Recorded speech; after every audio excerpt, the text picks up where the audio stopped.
currently going through divorce. It's really hard. It's really hard because we want the girls to be okay. I feel like Thea is struggling. She's angry, and I feel like she doesn't feel like she has control of her life. But you did really good. We did so good. We really showed up for her today. We did such a good job holding space for her, and just allowing her to feel. But that doesn't mean it didn't hurt us. It's hard. I drove home today, and it just hit hard that we're alone right now. Mom and Dad is still in New Zealand. Ari's still in New Zealand. We have no family here. So, we tried to call Dad, but he didn't pick up. And that's okay.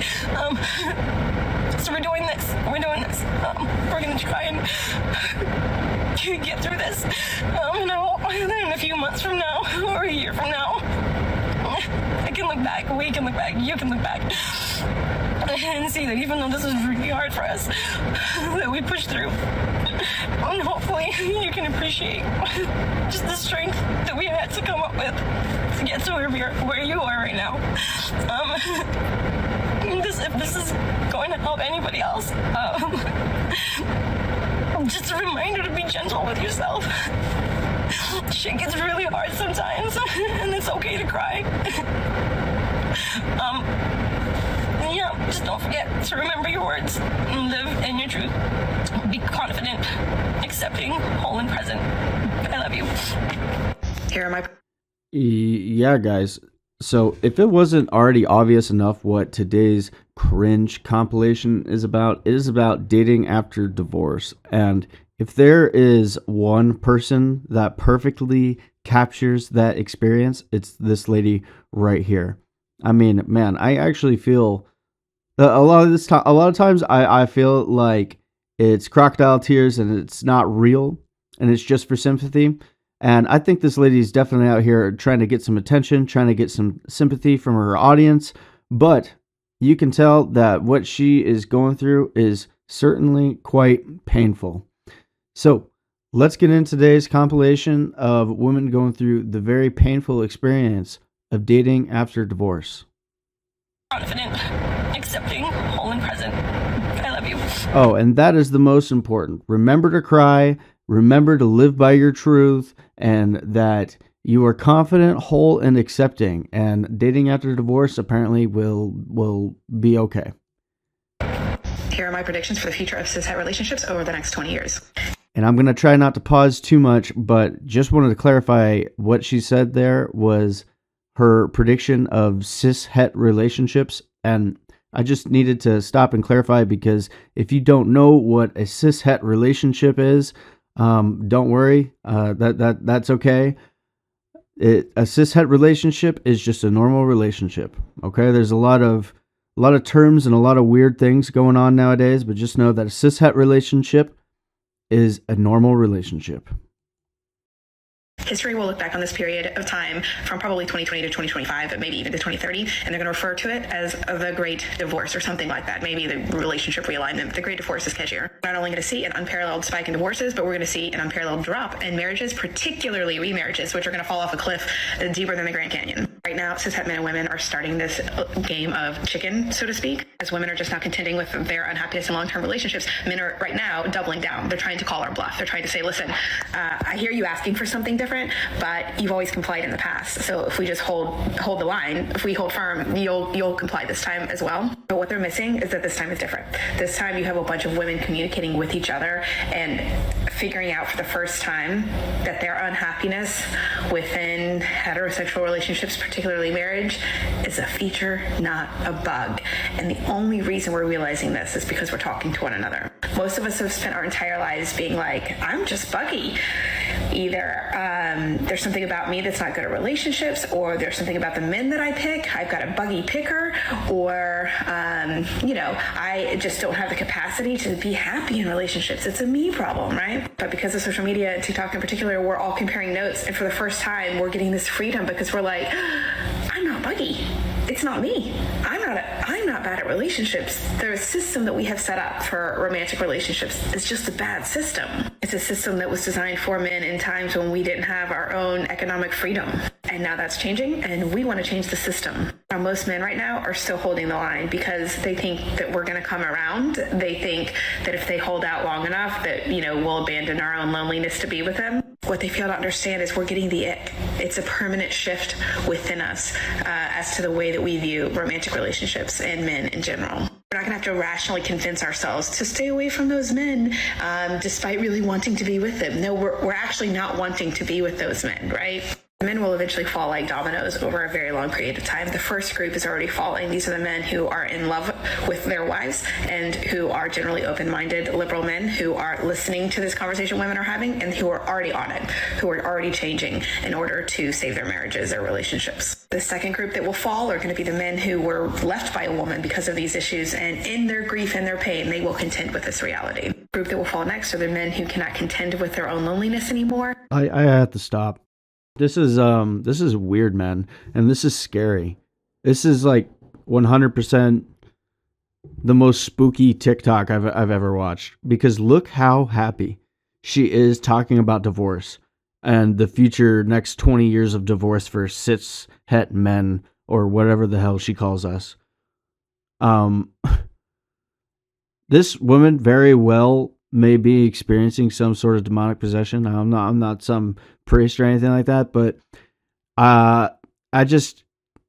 this is kind of spooky to me. I don't know. What do you guys think? And another thing I wanted to comment is she mentioned a term called the ick. Now I didn't know what this word was until about 6 months ago, and I saw a video from Alexander Grace on YouTube. If you guys, if you're here watching this channel, you'd probably like his channel as well. And he interviewed women talking about the ick, and the ick is just things that, basically the things that turn girls off, that they don't like, things that women will end up leaving a man for, losing attraction over time. Okay, and the one common denominator with the ick is that it's always some superficial crap. Right. And I've even tried this out for myself. I've talked to girls before and brought the ick. I'm like, oh, you get the ick? I'm like, what do you get the ick over? And it's always some crap like, oh, when a guy wears long socks. I can't be with a man who wears long socks. I get the ick. And it's like, what? It's never anything about a man's character. It's never anything about the way that man treats people or his morals or his ethics. It's never anything about his ability to provide and protect for a potential child or children he already has. It's always something stupid, or like, oh yeah, I don't like that he the way he cuts his steak when we go to dinner. It gives me the ick. So it's always superficial crap. And yeah, don't believe her lies. There's not going to be this fall of men, maybe the liberal men that she's talking about that bow down to their wives and stuff like that. But that's why we're here, fellas, is to prevent the downfall of man from witches like this. And are willing to try anything, including changing the way they approach relationships. The last group of men, which may be decades down the road, are the men who will have no spaces anymore to go and complain about being a victim, because all of those spaces are now going to be filled with men who are like, nah, man, it's an us problem. Then together, we will rewrite relationships. Guys, stop focusing on your type. Ooh, oh, God. Okay, so I'm glad that's over. I actually haven't made it to this third clip, but it already sounds like she is an online dating coach. So let's check it out. Well, it's just my type. Do you know how much that puts you in a box? Plain small. I don't want that for you.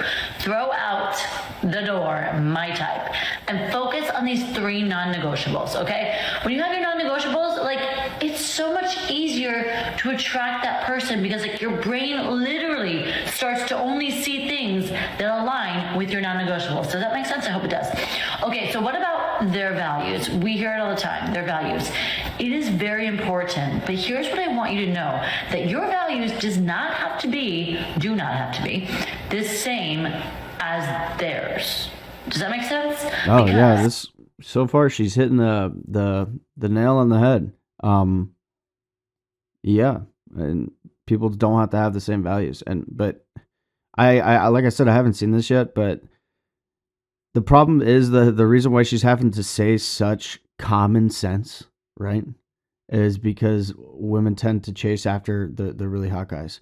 And I have no idea where she's going with this clip, but she's probably going to coach some girls who are just chasing the bad boys, because what happens is women chase these bad boys and they end up with a dude with no values.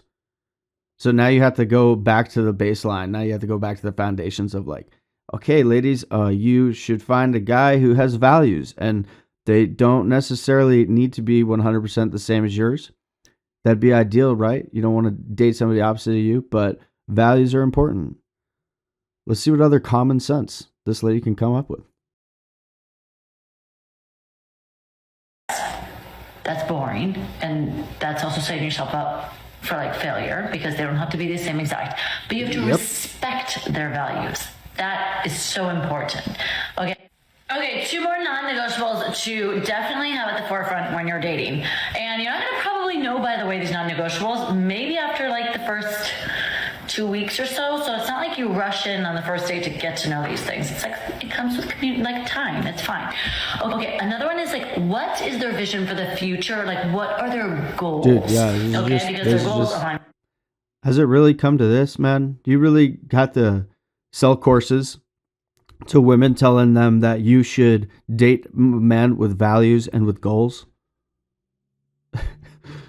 Like, what is the name of the course called? Stop Chasing Bad Boys? Like, it's really easy. You could just watch Fiend Gang content creator channels and get more of this common sense completely free. You don't have to buy a course. Their vision for the future. You're not going to complete your goal today. It's in the future, okay? So what they are, learn what they are, ask what they are, and also, do you see yourself She's even talking to them like goal? they're elementary students. This is kind of funny. That's really important. Maybe his or her goal is to be a billionaire. Do you know how much sacrifice that takes and how much time it takes? That probably will involve a lot of not time together. Maybe you're not, that's not what you want in the future, okay? So another one that's so important is, I say it time and time again, I'm going to beat a dead horse, communication. How do they approach conflict? All right, guys, that's all I've got for you today.